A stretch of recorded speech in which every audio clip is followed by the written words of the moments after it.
Sejam todos muito bem-vindos ao programa No Telhado. Obrigada pela sua participação, pela sua audiência. Me permita entrar aí na sua casa hoje, porque com certeza eu vou trazer muitas boas coisas para você.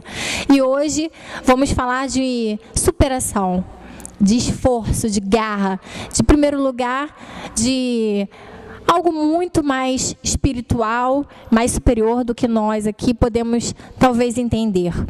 Eu vou falar hoje, nosso convidado é o Jovenito, e ele tem uma história de vida muito, não sei se direi triste, não sei se direi feliz, não sei, você depois explica para nós, por favor, mas uma história de vida muito comovente. Ele é tanta coisa que eu vou ler aqui, porque ele é professor universitário, ele é reitor da Universidade Estácio de Sá e supervisor da Secretaria de Educação de Macaé, além de líder espiritual budista aqui do 2º Distrito, não é isso? E ele está aqui dando a honra da participação no programa No Telhado. Eu fico muito lisonjeada com a sua presença aqui, viu? Primeiramente, quero te dar os parabéns pela sua vitória, que vocês vão saber ao longo do programa. E fico feliz de exemplos como você, de superação, de garra, de pessoas que querem vencer na vida. Queria que você contasse um pouquinho para a gente da sua trajetória, desde a sua infância até os dias de hoje, que a gente vai, ao longo do programa, esmiuçar isso aí, bem nos mínimos detalhes. Bom, uma boa tarde a todos, um grande prazer também poder estar aqui. Recentemente tivemos a oportunidade de poder conhecer a estrutura do programa, a estrutura da TV Tamoios, e a gente está muito feliz de poder começar a trabalhar junto e poder dizer alguma coisa, explicar alguma coisa para a população aqui de Tamoios, dizer da nossa participação anônima aqui na região de Tamoios e Unamá, Ribeirão Vermelho, etc., né? Toda a minha história começou quando, ainda bem bebê, a minha mãe faleceu de parto do meu irmão mais novo. E isso trouxe uma inquietação muito grande para a família, porque a situação financeira muito ruim, nós éramos muito pobres, morávamos numa casa de favor, no município de Duque de Caxias, no Rio de Janeiro, uma cidade que naquela época era muito pobre, e nós vivemos, até eu com 1 ano e 8 meses mais ou menos, vivemos sob a companhia do pai e da mãe. A gente não tinha avós, nem tios, e quando a minha mãe faleceu, por volta de 1960, ela deixou um irmãozinho novo, que tinha acabado de nascer, e ela teve vários problemas de complicação no parto e não saiu da maternidade. Lá ficando, o bebê foi para a incubadora e depois de algum tempo ele saiu da incubadora e foi para casa. Meu pai, atordoado pela perda da companheira, desesperado, com tantas crianças para cuidar, na verdade éramos 8, e ele pedreiro, semi-analfabeto, uma situação financeira muito difícil, começou a dar os filhos para outras pessoas criarem. E eu não tenho lembranças desses momentos, isso foi contado por amigos e pessoas ligadas a nós. Por eu ser muito jovem, 1 ano e 8 meses, eu não lembrava exatamente disso, né? Nem me lembro nem da fisionomia da minha mãe. Fotografia dela muito menos, porque a miséria era tão grande que não dava para tirar fotografias e guardar, não é? Então, como todos têm uma foto da mãe na parede ou em álbuns, alguma coisa assim, eu não tenho nenhuma lembrança, nada, absolutamente nada, nem um retrato caricaturado eu tenho, porque não foi possível criar essa imagem, porque nenhum dos filhos lembravam mais. E o meu pai, depois de ter dado todos os filhos para as pessoas criarem, algum tempo depois morreu também. E isso, bem depois, a gente ficou sabendo, né, e configurava de fato que a gente estava solto no mundo, né, sozinhos no mundo. Cada irmão foi para um canto. E eu não tenho notícias de todos eles, não tinha pelo menos, né, notícia para onde tinham ido todos eles. E daqui para frente eu vou passar a falar apenas de mim, porque eu não encontrei mais, só fui encontrar depois de adulto. Eles desapareceram da minha vida e eu comecei a fazer uma trajetória solitária. De uma casa fui parar em outra casa, de outra em outra, de outra em outra. E até que um dia eu me lembro aí dessa última casa, eu tenho todas as lembranças possíveis. Eu fui ficar na casa da dona Wanda, que passou a ser uma pessoa que eu chamei de madrinha. E ela morava perto da rodovia BR-040, não é? E nessa rodovia, ali passava tudo que era possível passar, desde carros bons de luxo, carretas, mendigos que passavam em busca de esmolas, de alimento, porque na época de Cosme e Damião, na beira da pista, muitas pessoas paravam para dar doce. E eu assistia a esse cenário todos os dias praticamente. Até que um dia as empregadas da casa resolveram me bater muito lá, porque eu mijava na cama, era uma criança que mijava na cama todos os dias. Depois fui saber que era incontinência urinária, uma doença apenas, mas elas achavam que era safadeza e desleixo, relaxamento, preguiça de levantar, coisa desse tipo. E batiam todos os dias quando amanhecia o dia, porque não tinha mais ninguém em casa, né? A minha madrinha ia para o trabalho, o padrinho também, e elas ficavam comigo.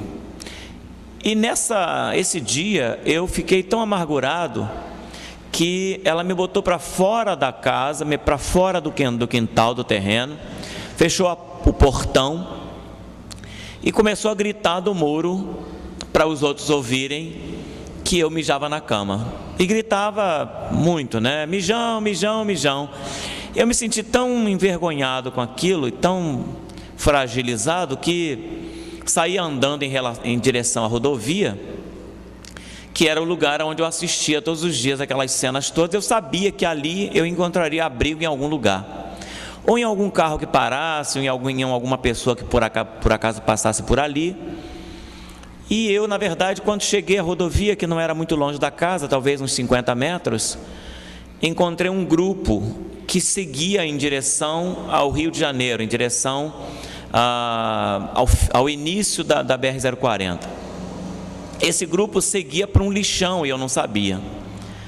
Tempos depois, eu andando atrás deles, eles chegaram ao lixão, que ficava ali onde hoje é a gráfica do Jornal Extra, e também um hospital muito grande, que é o Hospital Moacir do Carmo, também em Duque de Caxias. Nesse lugar tinha uma polícia rodoviária na frente e atrás era um lixão, um gigantesco lixão, talvez uns 10 mil metros quadrados de lixo, mas lixo mesmo, não era um aterro sanitário, era um lixão, onde jogava in natura, desde vísceras humanas do IML até lixo doméstico, lixo industrial. E lá nesse lugar eu vivi 11 anos, né? Em torno de 9 ou 11 anos mais ou menos. E eu digo mais ou menos porque aí se perderam todas as minhas identidades. Eu não sabia mais quantos anos tinha, nem quando fazia aniversário, nem que dia era aquele, não tinha mais noção de absolutamente nada. Esses 9 ou 11 anos que ali estive foram marcados pela dor, pelo sofrimento, pelo abandono, pela miséria, pela solidão. E muitas vezes as noites, né, chuvosas ou noites de inverno, nós não tínhamos, e eu digo nós porque aí eu já me juntei a um grupo de mendigos e pessoas de rua que ali viviam. Nós não tínhamos onde dormir porque ficava tudo cheio d'água, né? E os pequenos barracos e casebres que tinham em volta do lixão não ofereciam nenhum conforto.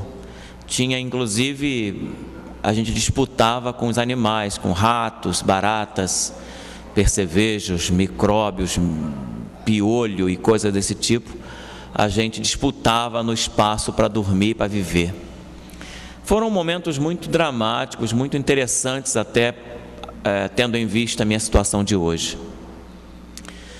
Ali fiquei até um tempo que cortei o pé e me acidentei gravemente.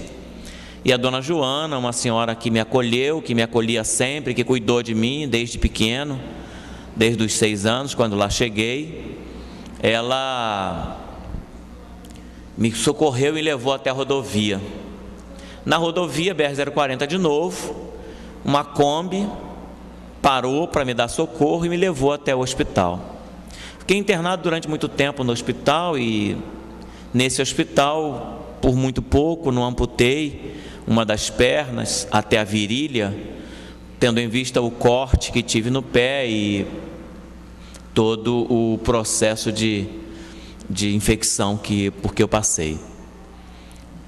Tendo terminado esse tratamento, fiquei bom, mas não tinha coragem de voltar para o lixão, preocupado de novamente ter algum acidente semelhante. A única preocupação com o lixão era ir lá buscar a dona Joana, tirar a dona Joana do lixão.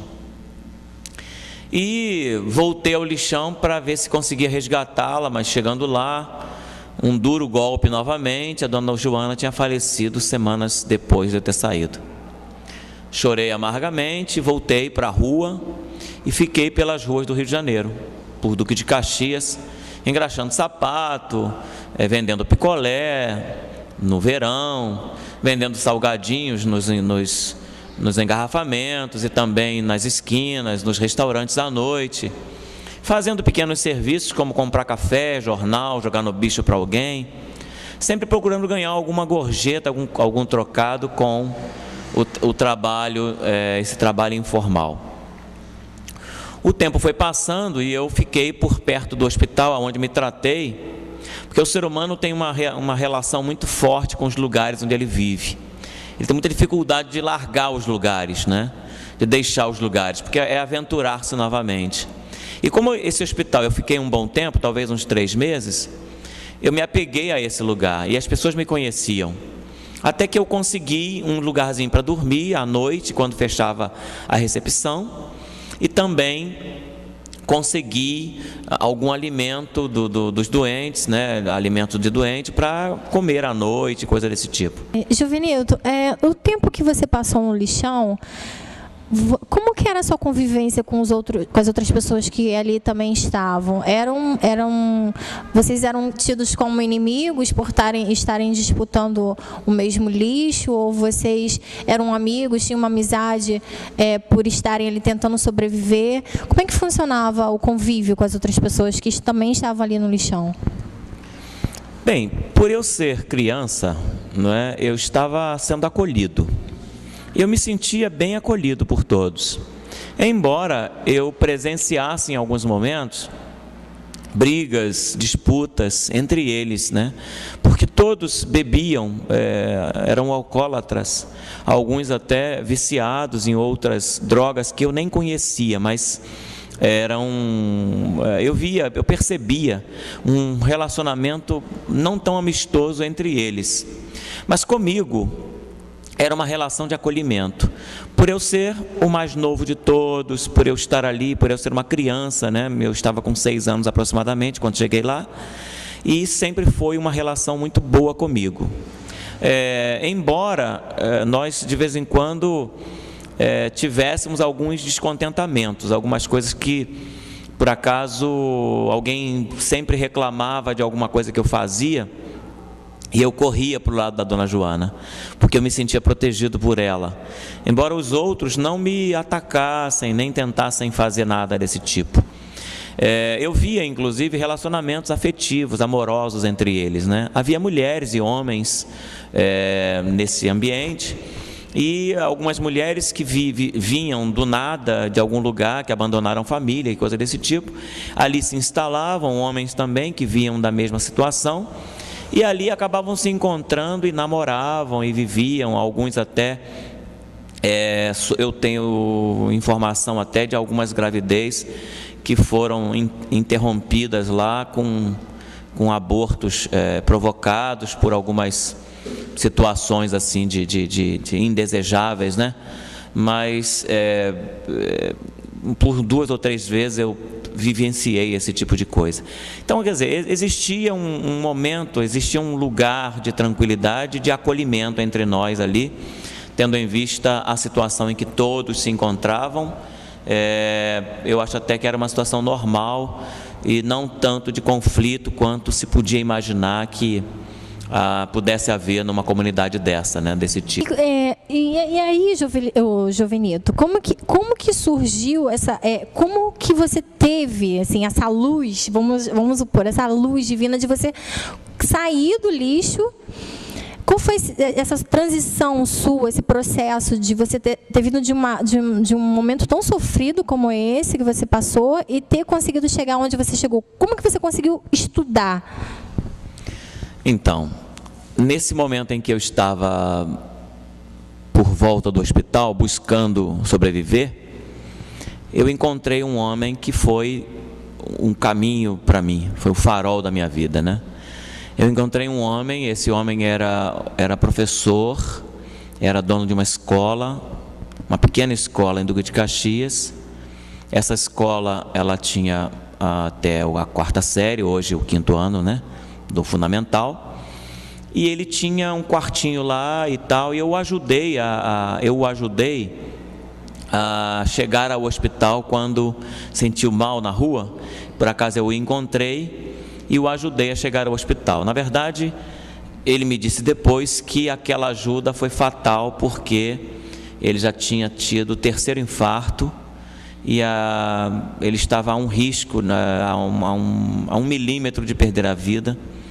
Se tivesse o 4º, acredito que ele não fosse suportar e aguentar sobreviver, segundo os médicos que o atenderam. E então ele me levou para a escola e me ofereceu um emprego de faxineiro, serviços gerais, e também um quartinho para morar. E a figura de um pai que ao meu lado ia dizer por onde eu devia andar, né?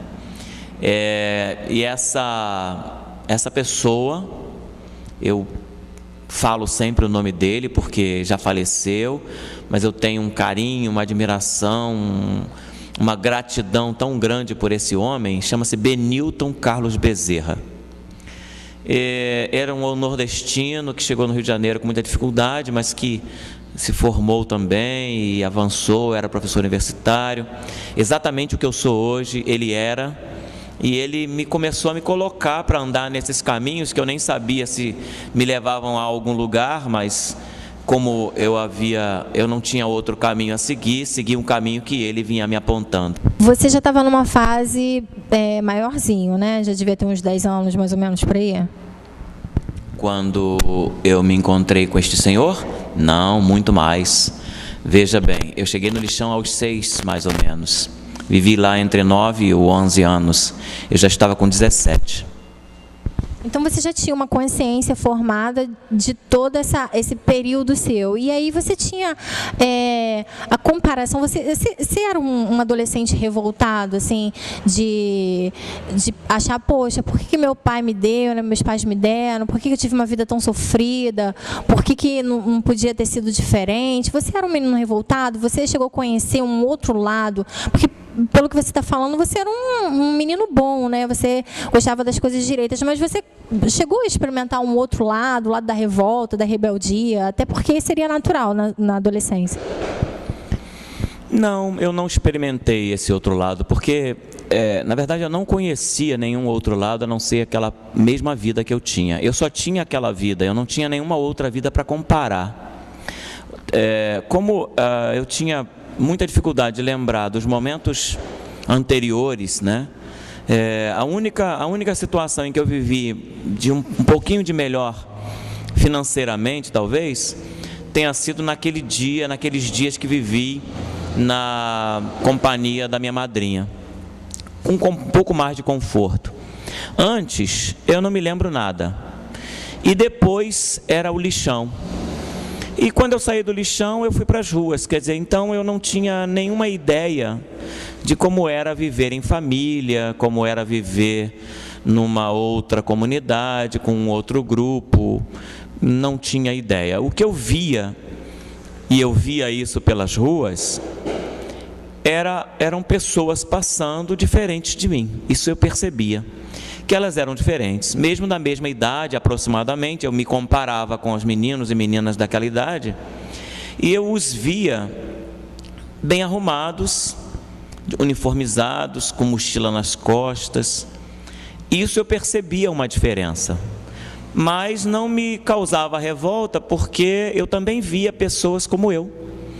Então eu percebia claramente que havia uma diferença mesmo entre as pessoas, e até mesmo a questão da diferença social, eu comecei a perceber que havia gente que passava no carro com jovens da minha idade, da minha faixa etária aproximadamente, e que eram bem diferentes, porque tinham relógio, porque estavam bem vestidos e não estavam usando chinelo de dedo, nem aquele tênis azul com a pontinha branca, que é o famoso alpargatas, né? Aquele tênis, né, conga, que era a única coisa que eu podia comprar com os poucos trocados que ganhava. Eu via sapatos diferentes, roupas diferentes, mas eu não entendia isso como alguma coisa que me desmerecesse ou que eu não merecesse ter aquilo ou coisa desse tipo. Eu nunca fiz comparações desse tipo, não. Acredito que quando me ofereceram essa primeira janela para que eu pudesse enxergar a vida de outra maneira, eu simplesmente disse que queria e fui e comecei a investir naquilo que ele começava a dizer que era o melhor caminho para mim, e que eu deveria aproveitar, e que eu tinha pouco tempo porque eu já estava mais velho, e que eu precisava aprender a ler rápido, e que eu precisava estudar mais rapidamente e me interessar por muitas coisas que ele vinha me apontando para me interessar. E eu fui me desenvolvendo na escola e com o apoio dele fui avançando até os dias de hoje. E aí você sentiu que essa seria a sua chance de mudar de vida, se apegou aos estudos, não foi difícil para você, assim, porque tem gente que, né, não, você meio que se acomoda um pouco, mesmo com a sorte batendo na porta, né, se acomoda um pouco, ou diz não, ou fecha a porta, enfim. Você, então, abraçou isso, sentindo que era a sua hora, o seu momento de mudar, né, e não foi fácil, acredito, mas também não foi tão difícil assim, né? Sim, as dificuldades que eu senti foram dificuldades de aprendizagem. Eu não tinha preguiça para nada, não tinha moleza quando ele me dizia que tinha que fazer alguma coisa. Eu tinha que conciliar o meu trabalho de faxineiro com os meus estudos, e eu conciliei e procurava aprender, e mesmo tinha muita dificuldade. Eu demorei muito para aprender matemática, por exemplo. No ensino médio tirei 0 em matemática, 0 em física, me atrapalhou muito para passar no vestibular. Mas eu não tive preguiça, muito pelo contrário, eu me mostrei sedento de aprender. A partir do momento em que ele me dizia o tempo todo, me encorajava, me incentivava, dizendo que aquele era o caminho que eu deveria seguir, porque através daquele caminho eu podia ser muito feliz, podia me manter sozinho no futuro, podia cuidar de mim mesmo, podia guiar a minha própria vida, podia ser senhor do meu destino. E eu acreditei nisso. E o tempo todo ele era um grande encorajador, ele era um homem incrível. Eu sinto uma saudade enorme dele, porque era o tempo todo me encorajando, me incentivando. Todas as tardes ele me chamava para conversar, eu sabia que era para me dar injeção de ânimo, não é? E ele conseguiu o objetivo dele. Vamos para o comercial, não sai daí, daqui a pouquinho tem mais exemplos de superação para você. Do lixo ao luxo? Será? Fique aguardando aí, daqui a pouquinho, depois dos comerciais, tem mais Jovenildo para você.